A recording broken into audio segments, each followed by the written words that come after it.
Lorna, baka naman pwede mong hinaan yung boses mo. Rinig na rinig sa kabilang bahay. Eh ano ngayon? Totoo naman ang sinasabi ko. Nakakatakot ang postura ng bagong lipat niya sa harap ng bahay natin. Ang lungkot-lungkot pa na mukha na akala mo namatay yan. Parang may tinatagong sikreto. Hindi lahat ng tahimik may tinatago. Baka nahihiya lang. Hay nako, tumigil ka nga dyan, Marco. Sa mga tahimik ako madalas nagdududa. Tahimik lang si Marco habang pinupunasan ng mesa. Sa loob ng bahay nila, laging si Lorna ang maingay. Kung hindi pinupuna ang kapitbahay, siya ang pinupuna. Sanay na siya ngunit minsan ay napapaisip siya kung kailan pa ba naging gano'n ang asawa niya. Noon magaan naman itong kausap at masayahin. Ngayon, tila lahat ng tao ay may mali sa paningin nito. Nang sumilip siya sa bintana, natanaw niya ang bagong lipat. Isang dalagang nakaputing bestida. Bitbit ang mga kahon at may marahan na galaw. May kakaibang katahimikan sa bawat kilos nito na parang sinasadyang wag mag-ingay. Nakatungo lang ito habang ipinapasok ang mga gamit sa loob ng bahay. Ay ano, tignan mo. Ni hindi tumitingin sa paligid. Aba, parang ayaw makihalubilo. Kaya mo na, hindi naman natin siya kilala eh. Eh yun nga, hindi natin kilala. Baka nga kaya lumipat dito may tinatakbuhan. Pinili ni Marco na wag na lang sumagot. Dumungaw lang siya at pinanood ang dalaga. Napansin niyang walang kasama. Walang tumutulong kahit mukhang mabigat ang dala nito. Naisip niyang lumapit, ngunit nauna na si Lorna na may ngiti sa labi na alam niyang hindi totoo. Bagong lipat ka, no? Ako nga pala si Lorna. Magkaharap lang ang bahay natin. Oo. Ako po si Clarissa. Clarissa? Maganda ang pangalan mo, ah. Naku, kung may kailangan ka, sabihan mo lang ako, ha? Sige po, salamat. Tahimik si Clarissa ngunit magalang. Nakayuko at mahina ang boses na parang laging nag-iingat. Habang nag-uusap ang dalawa, nakamasid lang si Marco. Hindi niya alam kung bakit ngunit kakaibang pakiramdam ang bumalot sa kanya. Hindi takot kundi parang awa. Ang dalaga ay parang banyaga sa sariling tahanan na binili. Parang may dalang bigat na hindi sinasabi. Pagbalik ni Lorna sa bahay, agad itong nagsalita. Ewan ko ba, Marco? Mabait nga siguro, pero parang may kakaiba.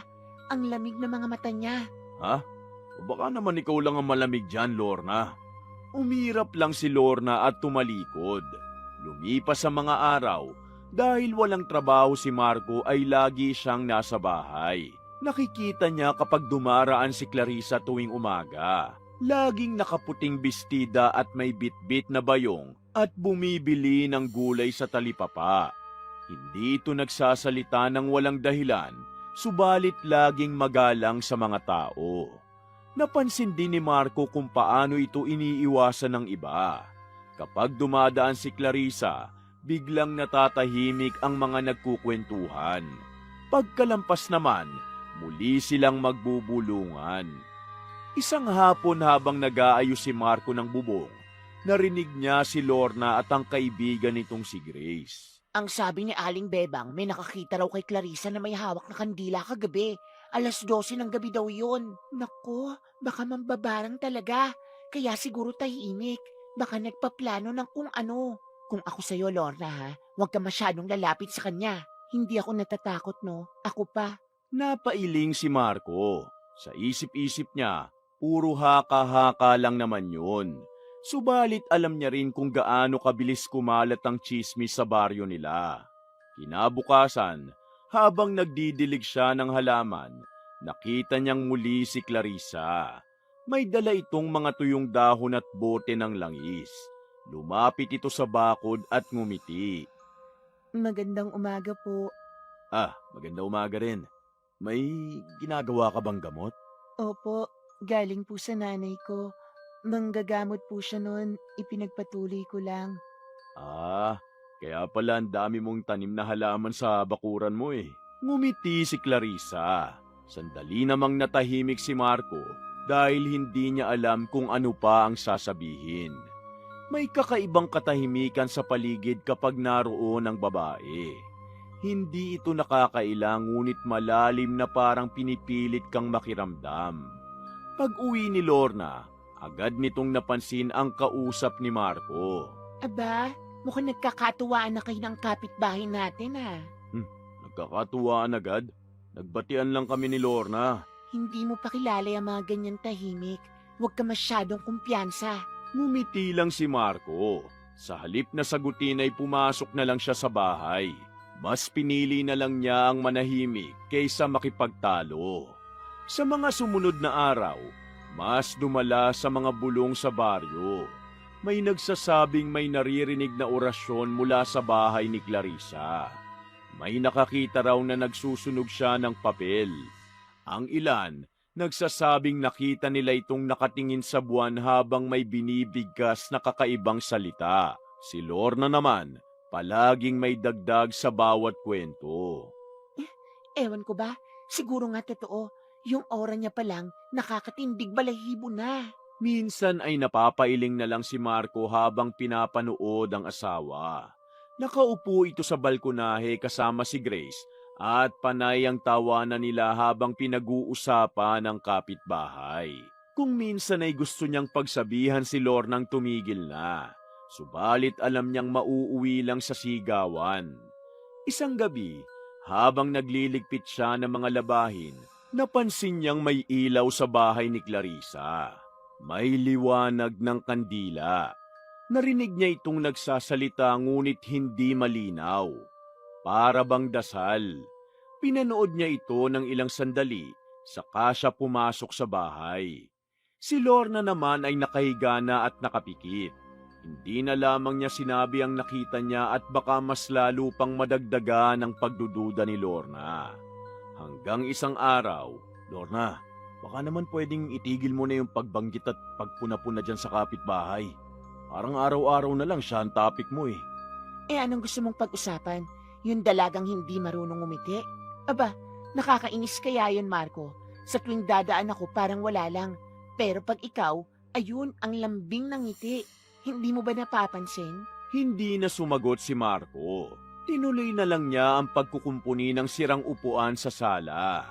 Alam niyang kahit anong paliwanag, walang papasok sa isip ni Lorna kapag nagsimula na itong magduda. Subalit hindi rin niya maitatanggi na napapansin niya nga rin yun. Si Clarissa ay laging marahang ngumiti sa kanya. Parang paggalang lang at walang halong mali siya. Ngunit sa paningin ni Lorna, sapat na yon para mag-apoy ang selos at panghusga. Paglabas niya sa bakuran, nakita niyang si Clarissa ay abala sa pagtatanim ng mga bagong halaman sa gilid ng bakod. Tahimik at nakatuon sa ginagawa, hindi ito namamansin. Ang hangin ay mabango, amoy tanglad at dahon ng sambong. Subalit bago pa siya makabati ay biglang sumulpot si Lorna bitbit ang walis tingting at may pilit ng ngiti sa labi. Magandang umaga, Clarissa. Ang sipag mo naman, ang dami mong tanim. Pero teka, bakit puro dahon? Wala ka bang bulaklak dyan? Nakakalungkot tingnan kung puro berde lang. May ilang bulaklak po sa likod. Mas mahilig po kasi ako sa halamang gamot. Halamang gamot? Ay, ganun ba? Kaya pala palagi kang may mga bote dyan sa may bintana mo. Akala ko nga nagtitinda ka ng mga pabango eh. Ngumiti lang si Clarissa, yung tipid ng ngiti na parang ayaw na lang magsalita. Subalit si Lorna ay hindi pa rin natapos. Bakit mag-isa ka lang dyan sa bahay? Wala ka bang asawa o kamag-anak man lang? Wala po. Ako lang po talaga. Nako, kaya siguro tahimik ka. Baka may pinagdadaanan ka, no? Siguro po. Pero okay lang naman po ako. Basta kung may kailangan ka, sabihin mo lang ha. Marami naman tayong kapitbahay dito. Basta marunong ka lang makihalubilo. Pag-alis ni Clarissa, ngumiti si Lorna saka pumasok sa bahay. Ayan, nakita mo, Marco? Ako pa ang bumati, pero ni minsan, hindi man lang tumingin ng diretsyo. Kung hindi bastos yun, ewan ko na lang.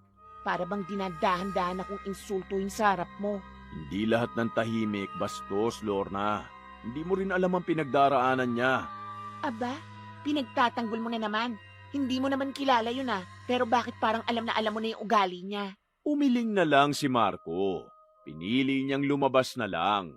Sa labas ng bahay ay tanaw niya ang mga kapitbahay na nag-uumpukan sa ilalim ng punong mangga. Si Grace, si Aling Bebang at ilang kababaihan. Sa gitna ng kwentuhan, rinig niya ang pangalan ni Clarissa. Sinasabi ko na nga ba may kakaiba talaga sa babaeng yun. O, di ba? Naisip ko na nga rin yan. Hindi lang ako nakakapansin. At saka, di ba, bakit puro halamang gamot ang tinatanim? Baka hindi gamot ang gamit niyan, kundi sumpa. Nagtawanan sila. Yung tawa ni Lorna ay malakas at may halong panunuya. Yung klase ng tawang nakakainis pakinggan. Si Marco naman, mula sa bintana ay pinakiramdaman ng lahat. Para siyang nakakulong sa pagitan ng dalawang boses. Ang boses ng rason sa utak niya at ang boses ng tsismi sa paligid. Alam niyang mali ngunit mahirap ng pigilan. Ang baryo nila, kapag may bagong mukha ay laging may bagong kwento. Kinagabihan, habang kumakain sila ay biglang nagsalita si Lorna. Marco, kanina nakita ko yung Clarissa. Bumili ng manok kay Aling Bebang. Pero hindi niya kinatay. Alam mo bang pinakawalan lang niya sa bakuran niya at kinuha mga balahibo sa buntot? Sinong matino ang gagawa nun? Baka gusto lang alagaan. Hay nako, baka ginagamit niya yung balahibo ng manok para sa mga dasal-dasal niya. Baka may ginagawang orasyon. Uy Lorna, tumigil ka nga. Puro haka-haka lang yan. Hindi lahat ng haka-haka walang basihan. Kung minsan totoo rin yun, no? Hindi umimik si Marco. Ngunit habang pinagmamasdan niya ang asawa ay napansin niyang iba talaga ito. Matatalim na ang tingin at kahit walang nangyayari, laging may galit sa boses. Para bang araw-araw na lang ay may kaaway. Kinabukasan, bumisita si Grace. Abala sila ni Lorna sa balkonahe. Nagkakape at nagkukwentuhan. Si Marco naman ay nasa loob ngunit dinig ang bawat salita nila. Totoo nga raw na may mga bote sa ilalim ng hagdan ni Clarissa. Nakita ni Aling Ditas nung pinahiram niya ng timba. Sinasabi ko na nga ba kung wala siyang tinatago, bakit siya maglalagay ng kung ano-anong bote sa ilalim ng hagdan? At saka kung ordinaryong langis lang yun bakit hindi sa kusina? At isa pa, alam mo bang minsan, yung aso ni Aling Bebang, bigla na lang kahul ng kahul sa bahay ni Clarissa. Tapos kinabukasan, wala na. Patay. Ano? Patay? Naku, Lorna, baka nga totoo. Kaya nga sabi ko, wag tayo masyado maging kampante. Baka isang araw pati tayo. Wag naman sana. Nagkatawanan silang muli. Yung tawang may takot ngunit mas malakas ang intriga. Si Marco ay nakaupo lang sa sulok at nagpipigil. Pinilit niyang umunawa. Ngunit sa totoo lang ay nagsisimula na siyang mapagod. Hindi lang sa ingay kundi sa paulit-ulit na kasinungalingan na nagmumula mismo sa bahay nila. Isang hapon, habang nag-aayos siya ng bubong ay napansin niya si Clarissang nagwawali sa labas ng bakuran.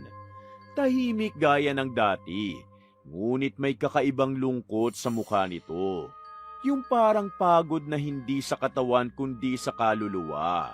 Ilang sandali pa, narinig niya ang boses ni Lorna. Sumisigaw ito mula sa kabilang bakuran. Clarissa, nako, gusto ko lang sabihin baka gusto mong sumali sa bingo mamaya sa plaza para makihalubilo ka naman. Sayang kasi ang ganda mo kung sa bahay ka lang nakakulong. Salamat po pero gusto ko po sanang magpahinga na lang. Ay, ganun ba? Sayang naman. Teka, baka naman may iniiwasan ka lang sa plaza. Wala po. Gusto ko lang po ng tahimik na gabi. Tahimik na gabi? Aba, parang ang lalim ng ibig mo sabihin Nagtawa na ng mga kapitbahay na nakarinig. Si Marco ay napabuntong hininga na lang. Hindi na niya matiis. Pag uwi ni Lorna sa bahay ay agad siyang nagsalita. Lorna, sobra ka na. Hindi mo kailangan pahiyain ng tao sa harap ng lahat. Anong sobra? Nagbibiro lang naman ako Hindi lahat ng biro nakakatawa. Minsan nakakahiya na. Hayaan mo nga ako. Kung ayaw niyang mapuna, edi sana sumasagot siya. Yung mga ganyang tahimik, nako, kunwari inosente, pero sa loob, kung ano-ano mga pinaplano niyan. Tinitigan ni Marco ang asawa. Sa loob ng ilang taon nilang pagsasama, ngayon lang niya nakita si Lornang ganito. Mapanlait, mapagmataas at tila nasisiyahan kapag may nasasaktan. At sa gabing yun, habang natutulog si Lorna ay nakatingin lang siya sa kisame. Iniisip kung bakit parang unti-unting nagiging ibang tao ang asawa niya. Hindi niya alam kung ano ang mas nakakatakot. Ang misteryosang kapitbahay ba nila o ang pagbabago ng babaeng mahal niya. Hanggang isang umaga. Oh, Lorna, aga mo nagising. Ayos ka lang ba? Marco, parang ang bigat ng ulo ko. At itong leeg ko, ang sakit. Nilapitan agad ni Marco ang asawa. Namumutla ito at pawis na pawis. Mahigpit ang hawak sa kanyang leeg. Saan banda masakit? Dito sa may ilalim eh, parang may matigas. Parang may bukol. Pero, Marco, iba yung sakit. Hindi lang parang namamaga. Parang may kumikilos sa loob. Napatigil si Marco. Nagsimulang tumiga sa mga daliri niya sa pagkakahawak sa balikat ni Lorna. Nang hinaplos niya ang batok nito, naramdaman niyang may umumbok nga. Mainit, matigas, at parang may bahagyang paggalaw sa ilalim ng balat. Nanlamig siya dahil doon. Baka nalamigan ka lang. Magpahinga ka na muna. Hindi ito pangkaraniwan, Marco. Nararamdaman ko may gumagalaw sa loob. Parang may kumakalmot. Napaatras siya dahil doon. Nakita niyang nanginginig ang labi ng asawa at halos mangiyak-iyak. Pinilit niyang maging kalmado kahit malakas ang kabog ng kanyang dibdib. Sige, magbibihis tayo. Pupunta tayo sa doktor ngayon din. Maagang dinala ni Marco si Lorna sa klinika sa bayan. Pagkarating nila ron, sinuri agad ng doktor ang lalamunan, leeg at ulo ni Lorna. Kinuhanan din ito ng dugo. Ilang minuto lang ang lumipas at lumabas na ang mga resulta. Normal naman ang lahat. Walang nakitang impeksyon, wala ring kakaibang bukol, at walang dahilan ng pamamaga. Sinabi ng doktor na baka stress lang siya o simpleng pamamaga lang ng lalamunan. Binigyan sila ng gamot at pinayuhang magpahinga. Tahimik lang si Marco habang naglalakad palabas ng klinika. Hindi siya makatingin sa asawa sa pagkakataong yun. Sa isip-isip niya, kung stress lang yun, bakit parang may ibang lamig na dumadaloy sa balat ni Lorna kanina? Bakit parang gumagalaw talaga at merong kung ano sa loob nito? Nang nasa tricycle na pauwi, nakasandal si Lorna sa balikat niya. Subalit ramdam niya ang panginginig ng katawan nito. Marco, sinabi ng doktor normal daw, di ba? Oo, normal naman daw lahat. Eh bakit ganito? Bakit parang pakiramdam ko may kumikilos pa rin sa loob? Baka epekto lang ng takot, Lorna. Huwag mo munang isipin yan. Hindi, Marco. Hindi ito guni-guni ko lang. Ramdam ko talaga. Parang may buhay sa loob ng leeg ko. Napalunok si Marco. Gusto niyang sabihing imposible yun, ngunit papano kung totoo nga? Papano kung may hindi kayang ipaliwanag ng mga doktor? Pagdating nila sa bahay, inalalayan niya si Lorna sa kama. Pinunasan niya ng tuwalya ang pawis nito at nang bahagya na itong nakaidlip, naupo muna siya sa gilid. Malamig ang simoy ng hangin at hindi niya maalis ang kaba sa kanyang dibdib. Ilang minuto pa lang ang lumipas nang biglang mapabalikwas na si Lorna. Marco! Ang sakit! Nagulat siya. Umangat ang leeg ni Lorna, para bang may gustong kumawala sa loob. Ang balat nito ay kumikintab sa pawis at sa ilalim ay may aninong gumagalaw na mabilis. Paikot at parang may gumagapang na insekto sa loob ng laman. Lorna, sandali lang. Kumalma ka muna. Hindi ko kaya. Parang may nginangat-ngat sa loob. Marco, tulungan mo ako. Umiiyak ito at sa bawat iyak ay parang may mahinang tunog na kaluskos na lumalabas sa lalamunan nito. Napaatras si Marco na nanginginig ang kamay. Lorna, huwag kang gagalaw. Magpahinga ka lang. Tulungan mo ko, Marco. Tulungan mo ko. Humawak ito sa braso niya ng mahigpit. Nanginginig at malamig ang kamay. Nang tumigil ito sa pagdaing, napansin ni Marco ang maninipis na ugat na lumitaw sa leeg nito. Mga iilang linya na parang gumagapang pataas. Hindi niya na alam kung ano ang gagawin. Lumuhod siya at niyakap ang asawa. Tana, Lorna. Lalabanan natin to. Hindi mo ako naiintindihan, Marco. Hindi sakit to. Anong ibig mo sabihin? Si Clarissa, siya to. Siya ang dahilan. Napatigil si Marco. Tumayo siya at tumitig sa asawa. Huwag mo nga sabihin yan. Wala siyang ginagawa sa atin. Anong wala? Hindi mo ba nakikita, Marco? Simula nang dumating siya, nagkagulo na ang lahat. Ako yung pinili niya saktan. Siguro dahil binunyag ko kung sino talaga siya. Lorna, hindi mo alam ang sinasabi mo. Nakikita ko siya gabi-gabi sa bintana. Lagi siyang may kandila. Lagi may binubulong. Tapos nitong umaga bigla na lang sumakit ang leg ko. Ano pa ba ang kailangan mong pruweba? Lumapit siya kay Lorna. Hawak niya ang balikat nito. Ngunit biglang sinampal siya ng asawa. Hindi dahil sa galit kundi sa takot. Huwag mong ipagtanggol ang babaeng yan. Hindi mo ba nararamdaman? Nilalaso niya ang isip mo, Marco. Gusto niya akong mawala. Lorna! Siya ang mambabarang. Siya ang salot sa baryo nila. Kaya nga siguro siya lumipat dito, di ba? Hinampas nito ang unan. Napasigaw at humagulgol. Ang boses nito ay basag, puno ng puot. Sa isang iglap ay napagtanto ni Marco na ang babaeng kaharap niya ngayon ay hindi na ang parehong Lorna na kilala niya. Ang dating masayahin at maingay, ngayon ay parang puno ng puot at takot. Tila pinaniniwalaan nito ang lahat ng sariling haka-haka. Naupo siya sa gilid ng kama ng tahimik. Tinitigan niya ang asawa habang umiiyak at hawak ang sariling leeg na patuloy na namamaga. At sa labas ng bahay, may marahang ihip ng hangin. Mula sa bintana ay natanaw niyang nakasindi muli ang kandila sa bahay ni Clarissa.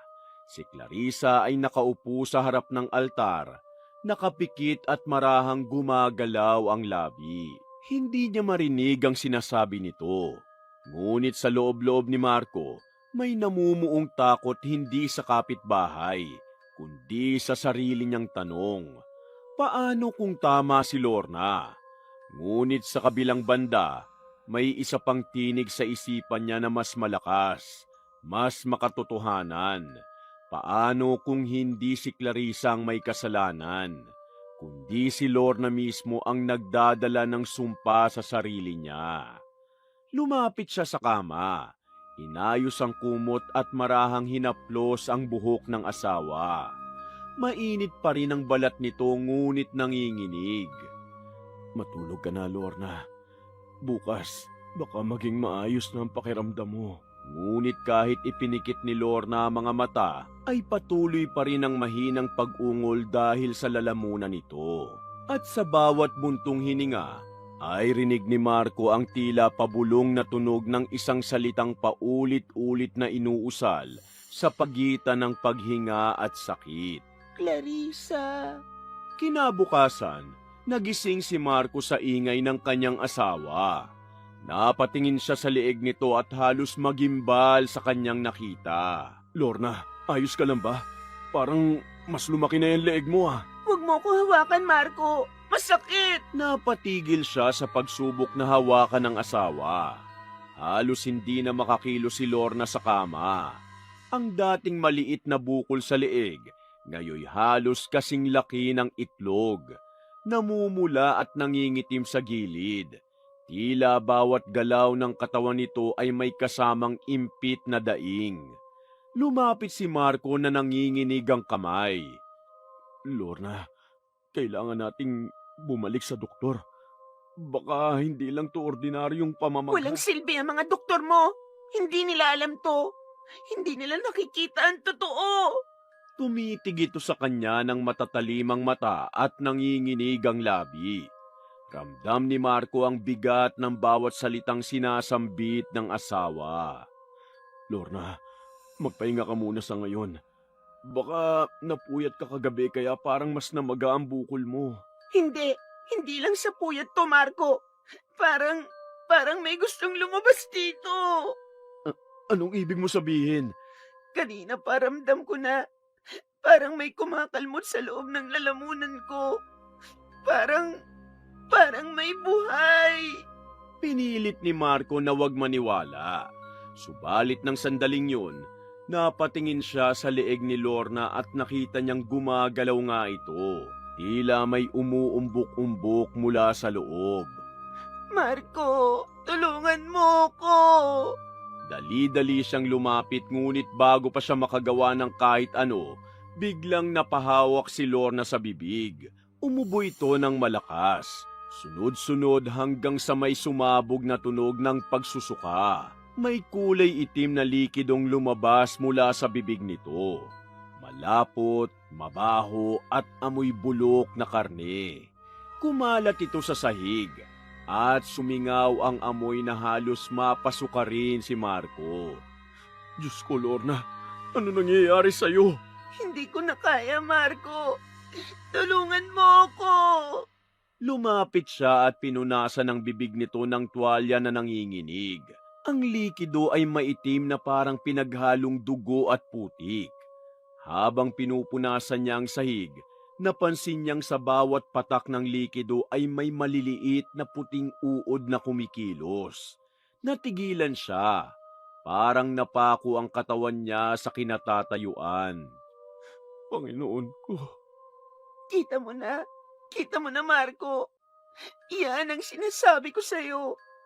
May gumawa nito sa akin. Hindi to sakit. Hindi to normal. Umiiyak ito habang umihingal at nanginginig sa takot. Dahan-dahan siyang lumapit at niyakap ito kahit halos sumuka siya sa amoy. Tahan na, Lorna. Gagawa natin ang paraan. Walang ibang makakatulong sa akin kundi ang gumawa nito. Bigla nitong tinulak si Marco at tumayo at halos natumba sa pangihina, ngunit determinado. Lorna, saan ka pupunta? Kay Clarissa, siya ang gumawa nito sa akin. At ngayon, haharapin ko siya. Hindi na siya napigilan ni Marco. Sinundan niya ito palabas ng bahay at tinahak ang madilim na daan. Ang mga kapitbahay ay nagsimula ng naglabasan sa kani-kanilang pintuan dahil sa sigaw ni Lorna.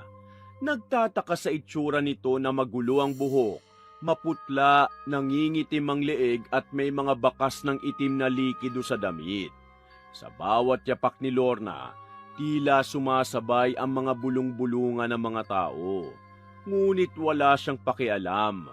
Ang tingin niya ay nakatuon lamang sa bahay ni Clarissa, kung saan nakasindi ang isang maliit na lampara sa harap ng altar. Paglapit nila, bumukas ang pinto. Si Clarissa ay nakasuot ng puting bestida at payapa ang mukha. Magandang gabi. Huwag ka na magmalinis. Alam kong ikaw ang may gawa nito sa akin. Napatigil si Clarissa at halatang nagulat. Lumapit si Lorna na halos natalisod habang hawak pa rin ang kanyang leeg na namamaga. Hindi ko alam ang sinasabi mo. Hindi alam? Huwag mo kong gawing tanga, Clarissa. Simula nang dumating ka, ganito na ako. Baka yung mga halaman mo, yan ang ginagamit mo para magbigay ng sumpa. Lorna, tama na! Tumigil ka, Marco! Huwag mo siyang ipagtanggol. Nilalaso niya ang isip mo. Nanginginig ang kamay ni Lorna habang itinuturo si Clarissa. Ang mga mata nito ay puno ng galit at takot. At sa gilid ng bibig nito, may bakas pa ng maitim na likido. Aminin mo, ikaw ang mambabarang, di ba? Alam kong gusto mong mawala ako para makuha mo ang asawa ko. Hindi mo naiintindihan, Lorna. Hindi ako ang gumagawa ng masama. Kung ano man ang nangyayari sa'yo, hindi yan galing sa akin. Hindi gumagawa ng masama? Eh bakit puro bulungan naririnig ko sa'yo gabi-gabi? Bakit lagi ka may kandila? Para kang nag-aalay. Nagdarasal ako para sa kaligtasan ng lahat, pati na rin para sa'yo. Para sa akin? Huwag mo nga akong gawing katawa-tawa. Kung nagdadasal ka talaga, bakit parang demonyong itsura ko ngayon? Isang sandali ng katahimikan ang bumalot. Ang mga kapitbahay na kanina'y nagmamasid mula sa kanto ay nagsimulang maglapitan. Bumubulong-bulong at pinanonood ang nangyayari. Si Marco ay hindi makakilos. Hindi niya alam kung kanino papanig. Sa asawa bang umiiyak sa harap niya o sa babaeng kalmado sa gitna ng kaguluhan? Lorna, may galit sa puso mo. Yan ang nagpapalakas ng sumpa. Hindi ako. Huwag mo akong turuan! Itinulak ni Lorna si Clarissa ngunit agad siyang napaurong. Napasigaw ang mga tao nang makita ang tumilamsik na likido mula sa bibig ni Lorna. Itim, malapot at amoy nabubulok. Sumabog ito sa sahig. Kumalat at ang ilan sa mga kapitbahay ay napaatras at nagsisigaw. Lorna, tama na! Hinawakan niya ito ngunit tinabig siya ng asawa at halos matumba sa lakas dahil sa galit nito. Kita niyo na? Kita niyo na kung gaano kalakas ang sumpa niya sa akin? Gusto niya akong patayin! Hindi, Lorna. Hindi ako ang kalaban mo. May ibang kamay na gumawa niyan. Isang taong malapit sa'yo. Tigilan mo nga mga kasinungalingan mo. Ayoko ng paliwanag mo. Hindi mo ako maluloko. Lumapit si Marco sa gitna nila na nanginginig. Lorna, tama na. Umuwi na tayo. Hindi ako aalis hanggat hindi siya umaamin. Hindi ko kailangang umamin sa kasalanan na hindi ko naman ginawa. Pero kung gusto mong paniwalaan ang galit mo, wala akong magagawa dun. Ang kapal ng mukha mo. Kunwari mainhin pero demonyo ka pala. Kung sa tingin mo ayun ako, sana isang araw, makita mo rin kung sino talaga ang tunay na demonyo sa paligid mo. Tumahimik ang lahat. Tanging ihip ng hangin at bulungan ng mga kapitbahay ang naririnig. Si Lorna na nanginginig sa galit ay muling napahawak sa kanyang leeg. Lumaki pa ito, tila lalo pang sumikip ang balat. Napaupo siya sa lupa. Umiiyak habang si Marco ay agad na lumuhod sa tabi niya. Lorna, tigil na. Umuwi na tayo. Niyakap niya ito. Si Clarissa naman ay tumalikod at tahimik na pumasok ng bahay. Habang pabalik sila sa kanilang tahanan, pasan ni Marco ang halos walang malay na asawa at ramdam niyang hindi na ordinaryong sakit ang kanilang kinakaharap. At sa loob-loob niya, kahit pilit niyang itanggi, may isang tanong na paulit-ulit na bumabalik sa isip niya. Kung hindi si Clarissa ang may gawa, sino? Sa labas ng bahay ni Clarissa, naiwan ang mga kapitbahay na nag-uumpukan. Nakatingin sa sahig na may mga patak ng itim na likido. At mula sa loob ng bahay, bago tuluyang isinara ni Clarissa ang pinto, narinig nilang lahat ang huling bulong na bumalot sa hangin. Banayad, kalmado, ngunit nakapangingilabot. Hindi akong kalaban mo, Lorna. Kinagabihan, bumabalik-balik si Marco sa tabi ng asawa. Si Lorna ay nakahiga pa rin. Nanginginig at sa bawat paghinga ay may kasunod na tunog ng pagdaing. Pawis na pawis ito at halos hindi na makapagsalita sa sakit. Ang sahig ng kanilang silid ay puno na ng tuyong bakas ng itim na suka. Ilang beses nang nilinis ni Marco ngunit panay suka pa rin ang kanyang asawa. Lorna, dadali na kita sa ospital. Hindi ko na kayang ganito ka. Ayoko, Marco. Wala naman silang magagawa eh. Hindi nila kaya to. Pero baka kung ano nang mangyari sa'yo. Huwag mo na akong dalhin doon. Ayoko! Lumapit siya at pinunasan ng pawis ng asawa na nanginginig ang kamay. Ang leeg ni Lorna ay mas lumaki pa na parang nagmamanas at nangingitim. Sa bawat pag-ubo nito, May lumalabas na amoy bulok na tila pinaghalong dugo at dumi.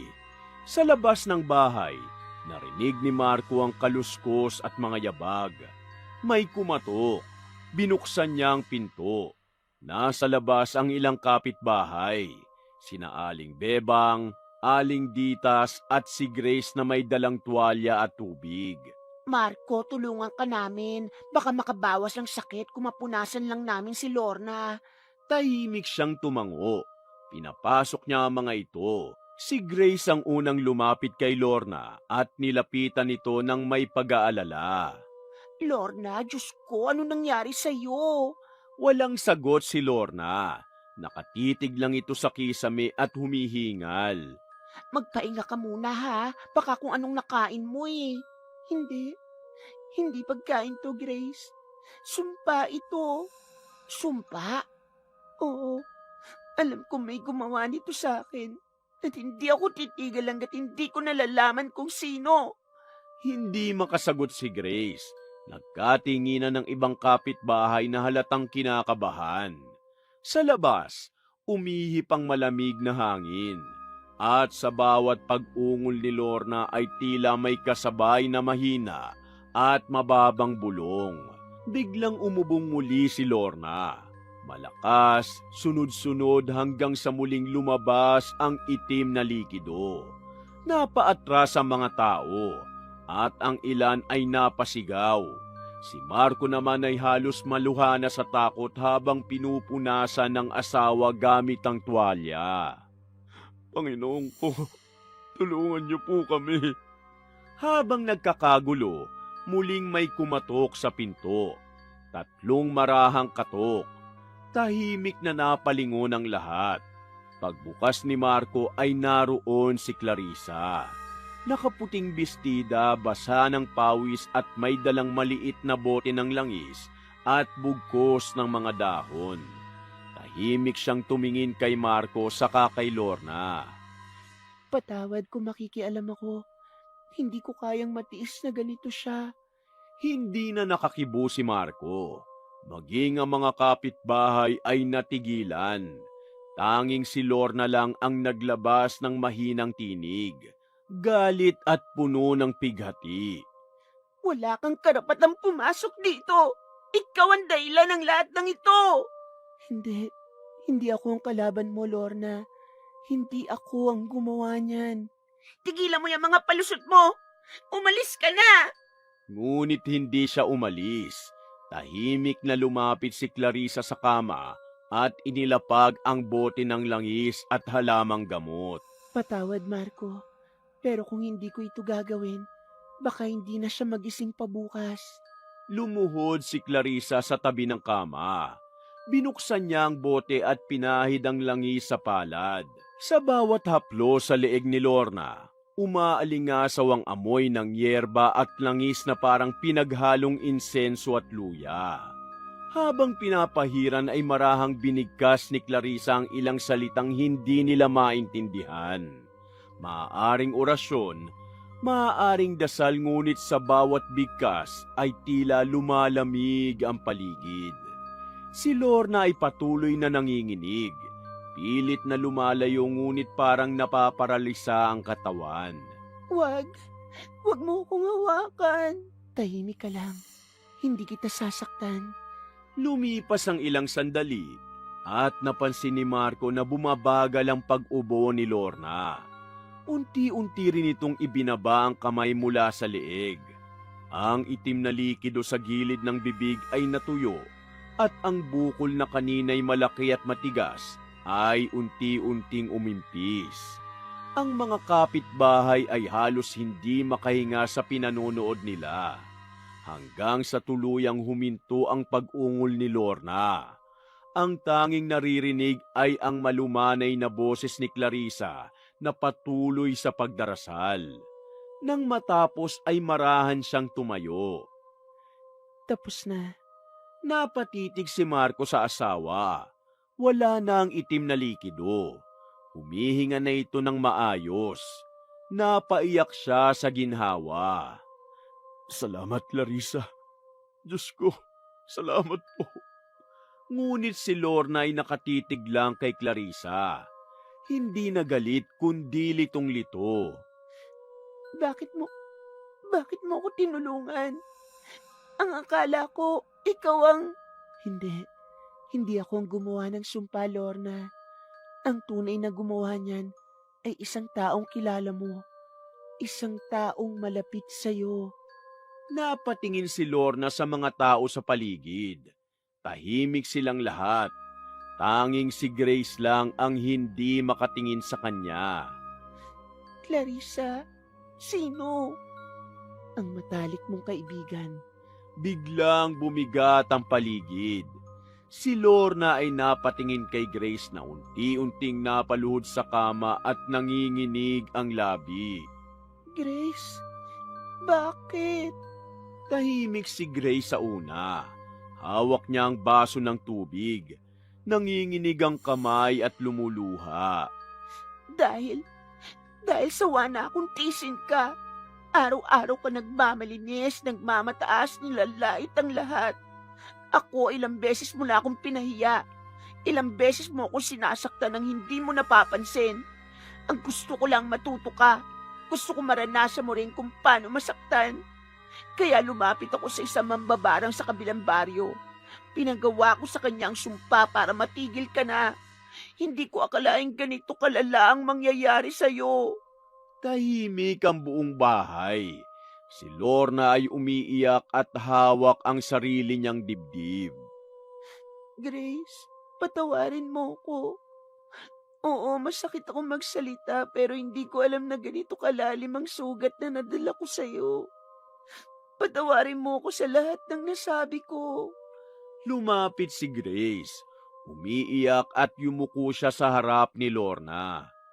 Ako ang dapat humingi ng tawad. Hindi ko dapat ginawa yun. Hindi ko dapat pinadaan sa kasamaan ng leksyon. Hinawakan ni Lorna ang kamay ni Grace at pareho silang napaiyak. Tama ka. Dapat lang talaga akong maturuan ng leksyon. Pero hindi sa ganitong paraan. Ngumiti si Clarissa. Lumapit siya at pinatong ang kamay sa ulo ni Lorna. Ang kapatawaran ng pinakamatinding gamot. Wala nang kulam na mas makapangyarihan doon. Tahimik silang lahat. Ang mga kapitbahay ay unti-unti nang nagsialis. Iniwan silang apat sa loob. Si Lorna, si Marco, si Grace at si Clarissa na nakatayo pa rin sa tabi ng kama na may hawak pa ring bote ng langis. Clarissa, sino ka ba talaga? Ang nanay ko'y albularyo noon sa Quezon. Ipinagpatuloy ko lang ang trabaho niya. Maraming natatakot sa mga kagaya namin pero hindi lahat ng may alam ay gumagawa ng masama.